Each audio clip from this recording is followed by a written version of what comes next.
Oh, it looks like it's working fine. All right. So, my name is Doug. I work with Promax, and we're here talking about Apogee, which is an event for business owners to be able to build a better business. And today we have the amazing Fred De Palma with us. We just talked about, he's been on a 6 month tour. So, man's been on vacation. So, obviously, he's doing something right that the rest of us need to learn so that we don't have to be tied down to our business. So, thanks for hopping on here with me today, sir. I appreciate it. My pleasure. You say 6 month tour, so we were gone for about 3 months. Um, I think those of you out there that know me know that I like to vacation, and my wife and I like to do a lot of traveling together, and we've been doing that, I mean, forever. So we've been married 28 years, we've been traveling 28 years. So our window of travel has closed just a little bit with our other venture that we've been doing. So yeah, we took off from we enjoy cruises. I know a lot of people like cruises aren't for me. Some people they love cruises. I like cruises because to me it's a brainless vacation. Yes. Somebody else is driving, somebody else is cooking, somebody else is cleaning, and your hotel just moves around with you. Nobody's knocking at my door. Nobody's calling my phone. But I do have internet, so we do actually work a little bit while we're away, but we work with a different view every day, whether it be a view of the ocean, a view of an island. That's if we do work, but I can get done in 1 hour on the boat, which can take me 2 days in the office because of interruptions. That's So right. we believe in planning vacations, which means every November or so we try to go away and make sure our calendar is set for the next 2 years. And so we did kind of our planning vacation during this as well. So, plan to live and live your plan.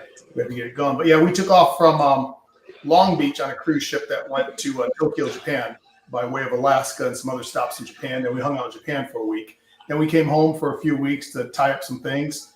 And then we flew out to Singapore and stayed there for a bit, and then hopped on the ship and went from Singapore back to Long Beach with stops in like Malaysia, Indonesia, Philippines, Vietnam, Dang. things like that. And got a chance to hang out in those places. But that's I want to take off about 3 months a year. This time we did almost all in one big lump, to where normally we spread it out throughout the year. But this time it was about 2 months plus in one lump, so we have a little bit of time left still. Nothing wrong with that at all, though. I mean, so that's the cool thing is, again, you've given yourself the opportunity to be able to do that over the years. Excuse me, my voice starting to go away today for whatever reason. So let's talk a little bit about Apogee. So Apogee is again an event that we've created. So this would be like year six, just to be able to help businesses grow. And it doesn't have to be a martial arts business or after school or whatever. You can run a Pizza Hut and still come to Apogee and learn how to make your business better. It just so happens this year, Apogee is going to be on the island of Cozumel on January 22nd and 23rd. And it's short. It's like we're talking 3.5, 4 hours for each of the 2 days. Presentations are going to be between 30 and 40 minutes long, because the important part, in my opinion, in always going to an event is always the network. What do you think? I agree. I've been going to events since 1986. And obviously, as you know, you've spoken at some of mine. I've been hosting them since about 97, 98, where we put on conventions in the U.S. and other parts of the world. A long time ago, my wife said, "Why do you go to all these?" And I think this was quoted me saying this someplace. And she goes, "Our schools are doing well. You're pretty successful with it. Why do you keep going to all these seminars?" I go, "Listen, it's not about learning anything new.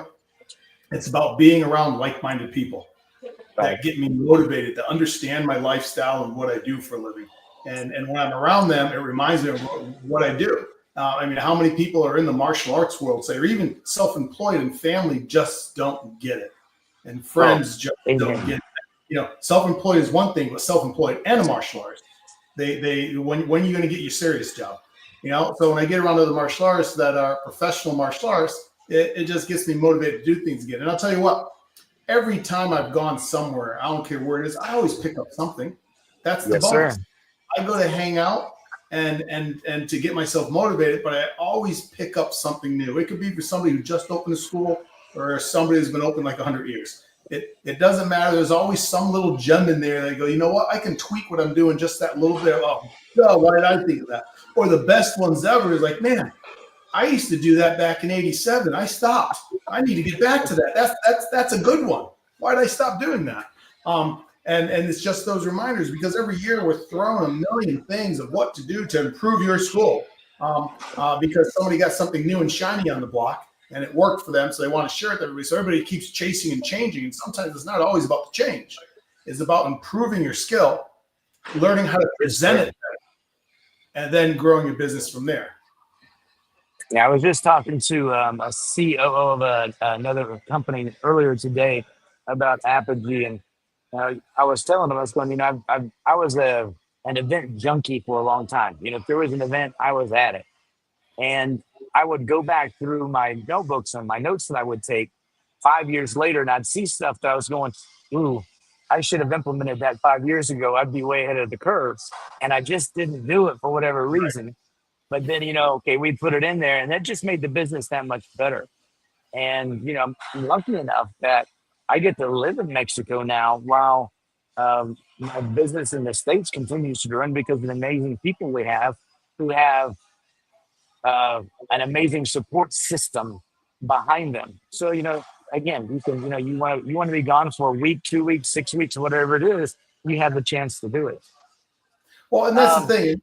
And living in Mexico might not be for everybody. Taking off 3 months a year might not be for everybody. But the thing about, I think, running a martial arts business isn't that my dream is yours. Is you have to know what yours is. I mean, I know guys that work with me through MA1. They love to teach 6 days a week.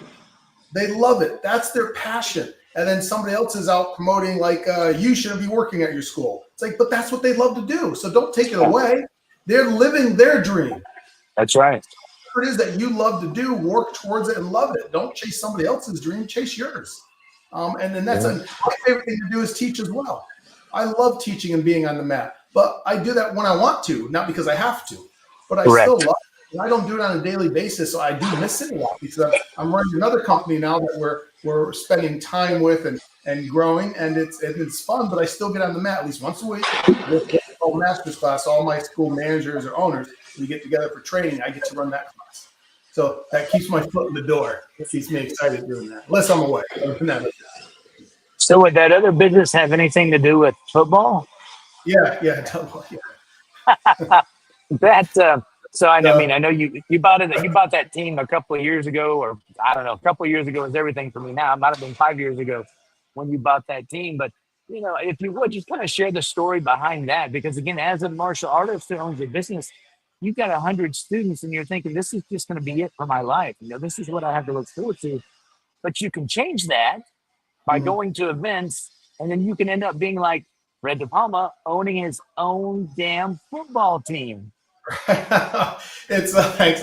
I don't think about it like that. It's just kind of funny. People say, "How do you get into it?" I said, "Right place at the wrong time." I don't know. There's many things. But we're a bit of a football family as well as martial arts. Football is what got me started in martial arts after I had half my kneecap removed, and I did karate to get back into football shape, so to speak. And then karate because I loved it. But I coached football for many years while running martial arts schools. So my schools are going on 39 years right now, and I know I look like I'm 21. But anyways, so I coached football, youth football. I've been involved with it. My kids played football, through their school careers. And there's an arena football team here in Phoenix called the Arizona Rattlers, and they've been around 30-something years. One of the original teams that came out in the IFL. And so for about 20 years, my boys and I had season tickets. We go, as that was our thing that we do. We sit in the front row right on the 20. And when you say the 20, the indoor game is played in a hockey arena, so it's only 50 yards. So the 25 is the 50. So we're there where you can more or less reach out and touch the players. I mean, you basically can. They land on your lap. Literally. Yeah. So it's football on crack. It's just high speed. They're all pros. They're out of college. They're out of the NFL. Or they're on the way there or whatever. So a team opened up in Prescott Valley, Arizona, by Prescott, Sedona, for people who know that area. And we had just opened a school up there as well. And the owner in 21 reached out about sponsorships. And so I decided to market in the arena, since our school is just down the street, on the dasher pad. So that'd be the hockey wall, but there's a pad over the wall because the guys nail it. And so we had a 8x4 banner on the wall. So we were marketing inside the arena, and the year number 2 came up in 2022, and I met with the owner, Trey, and I said, hey, yeah, I want to do it again next year, but I'm really interested in this business since I've been involved going for so long. How does one get started on owning one of these teams? And it's nationwide. So for those of you in Florida, there's teams in Florida, Boston. We flew out to Boston last year with our team and played, made ESPN top 10 plays of the week with our team there that year. But anyways, so that was in 2022. So as we're talking about it, and he's been involved in pro sports with hockey and football for quite some time, so I can show you and teach you. I said, great. Can I come to the office and hang out and work at the arena and learn as much as I can? I want to learn. And he goes, you can. I said, well, how about I buy into the team? And he said, yes. So I bought 40% of the team of it. And I said, I figured if I buy 40% of the team, I'll very much be interested in learning this business. And so I got an office, upstairs in the arena and, and inside the football office and learned. And I started to look around where to open a new franchise. I went to league meetings and talked to the commissioner and owners. And it was all set to open in Salt Lake area at the Maverick Center. It's kind of south of Salt Lake, and had a deal made there. But then the guy who owned the team, he didn't want to open it anymore. It's Mississippi. He wavered back and forth. He decided he wasn't going to sell it. By the time we got to that point, I had already missed the deadline to open a new team in the league to get the contract signed and money in and so on. So I said, we'll just own the team for 2023 and the same percentage that we did. Now, mind you, in 2022, we won the whole national championship. That's right. That one. There you go. I put it on just for you. God, thank you. So that's why he was debating selling or not, because now you're the national championship winners. So what happened is while we were working in Australia doing some martial arts events, he reached out and said, yeah, I'm not coming back to Arizona. We could buy the team. And so we made the deal while we were traveling. And we came home, we had 1 week to kick off for 2023, and therefore we owned the team outright at that point and didn't open in Salt Lake. And so now we owned it all this past year, and we have it this year coming forward. So yeah, it's kind of neat. Now listen, I got to tell you something. You can't really share this with people on the regular, but everyone out there that's a business owner. So if you run a martial arts school and you need to make money, you can do an extra activity, an event, kids night out, do a seminar, have a special sparring class, throw in a tournament, whatever. You got all year to do it, right? You can make that happen. Right. Well, the team, it costs me a little over $1.5 million a year to run the team, just the basics part of it. And we have 8 home games. So think of this, break that down. I have 8 days to make my money. That's it. $1.5 million. You have 8 days to make $1.5 million. Got it. Right. And we have full-time staff like our ATC that are on year round and stuff like that. Yeah. They're still working the whole. So I have 8 days. I can't do an extra kids night out. I can't throw a seminar. Now we do some football clinics and dance clinics with the dance team. We took some of this martial arts stuff and we put in here to help out. But with what I learned in the martial arts industry of doing it so long and going to all these seminars and talking to all these smart people out there that run martial arts schools, this past year in the league, which is 18 teams strong, and it's the largest league. It goes NFL, CFL, then us. I was presented with an award as an executive of the year, which was voted in by all the other team owners. And I believe Congratulations. Doing this, thank you, for 3 years. And these team owners are like Iowa Barnstormers. That's where Kurt Warner came from in Iowa that went and won the Super Bowl. He played. These are teams that been around over 30 years. And these execs and these team owners, it's the sharing knowledge I learned in martial arts. The rising tide lifts all ships. Is that I started off right off the bat and wrote all the owners and their GMs said, listen, I'm going to send you guys out like a monthly note of what we're doing or even more. And you might have all already done this before. And you can delete my emails. You can read my email. It doesn't matter to me. You're going to get it anyways. And so I just started to share everything that we're doing. And people then, after a little bit, they got over themselves. They started to write and call and ask and openly talk about growing their team and their attendance. And we're not the largest attendance, but we're number 3. And my arena only seats 5,000 people. And these other arenas seat 20,000 people. And I'm doing 4,500 on average at a game. And the only ones that are beating me are these 30-year-old teams, like the Raptors I used to go to forever. Yeah. So to us, that's pretty good. But this knowledge of martial arts about sharing and helping other people grow and being there for one another. On the field, the coaches are trying to kill each other. But in the office of the team, we're trying to grow a business. And we have national sponsors and so on and so forth. We need to grow our business, not worry about the game until it's game Yeah. day. I tell you, that's, again, owning, I'm sitting in Splinter's Axe House Post Mill, which, by the way, we're going to have an axe throwing night Wednesday night. So Apogee, first day that night, we're all going to all get together here at Splinter's Post Mill. And, it's one of those things where so many of the things that I was taught learning about, how I was supposed to run a martial arts school turned out to be how to run a business. Yes. 70% or more maybe is the foundation of every business. You have to have a hiring process. Look, it's system. You're going to have a system to do everything. Really, is what it all comes down to. And the systems part of everything is just not that different. Whether you own a football team, if you own a martial arts school, if you own an axe house, a restaurant, it doesn't change that much. But the part that I think most of us have a problem with, and I've already mentioned it, is sometimes you hear so much that the noise, it gets lost in here. And then we fail to take action on some of that stuff. Right. So what we're going to do at Apogee is we're going to help people narrow this stuff down and, let them choose like their top two and just take those two things back. And then, if you get those done and completed well, here's two more. And you're going to learn about those things probably more about sitting at a table at a bar here or at the beach than you will be again from me, standing on a lecture podium going, well, this is how you're supposed to do this. Right. Well, like I said, you've been to the events with the main event that we put on, the mini event. And one thing I've been doing for years there is at the end of every seminar, and those that have been there, they hear me say it all the time. They might get sick of hearing me say it, but I tell everyone to write down the top 10 things that they learned over the weekend. Right. And I give X amount of time, and everybody from instructors all the way to owners, just write down your top 10. And then from the top 10, and this is what you need to do at any seminar. And if you don't have 10, you don't have 10. But if you got 10, you write down 10. From the top 10, narrow it down to your best 5. And then from your best 5, narrow it down to your best 3. Yep, you got it. What's the number one thing? And go home and do that. Because if you ask somebody what's the number one takeaway, there's too many. But if you say, what's my top 10 takeaways, you can easily do that. And then you can look at those 10, or even if it's 5, and cut them in half. It makes it easier to get to your number one. And then have a plan of action, because number 10 now on your list is important. And it's too hard to take 10 and say, put these in order of importance. You can't do it. Just get rid of half of them.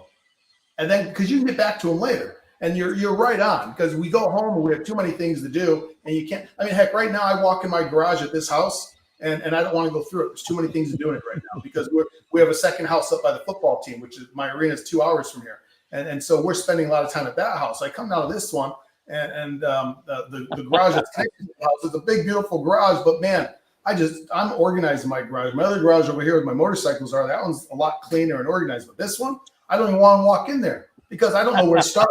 I just don't know where to start. I walk in there and stand in the middle and go like, what am I going to do? I close the door and I leave right now. This isn't me. I got to get out of here. It's too chaotic. Too much chaos going on. I can't focus. I can't think. But I know what I need to do is just get a bulldozer and push everything outside. That's what happens when you kids leave the house. You get left with all that crap. And so I need to just get it all. Oh, it's too funny. Yeah, but I'm excited to be there, Cozumel. It's one of our favorite places to go. My wife and I have been there a lot. We enjoy snorkeling in the water, and I think it's called Sky Reef. Yes, it's a favorite place of ours to go there. I always rent myself a Lamborghini when I'm there. They have them everywhere. A Ferrari. Well, they're called a Mexican Lamborghini. It's a Volkswagen with the top cut off and a bunch of different colors. Pulls to the right, but it's great. It's great. I love going down there.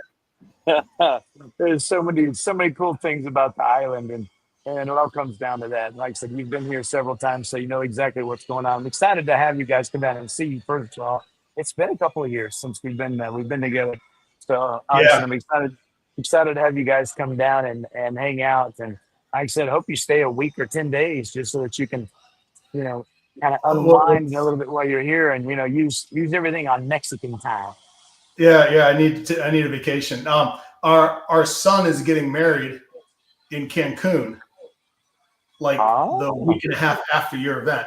So we're trying to debate: are we just going to stay and take the ferry over to Cancun and go to the wedding, or are we gonna come home and go back? Actually, I say we. I don't know if Robin's going with me on this trip, because in the football office, she does all the marketing and oversees the ticket directors and sales team with sponsorships and so on, because they raise about $1 million in sponsorships with marketing. And so she's in the middle of that. She goes, I might not go. I might go. She's just seeing how she's going, because she's getting some new staff members in right now.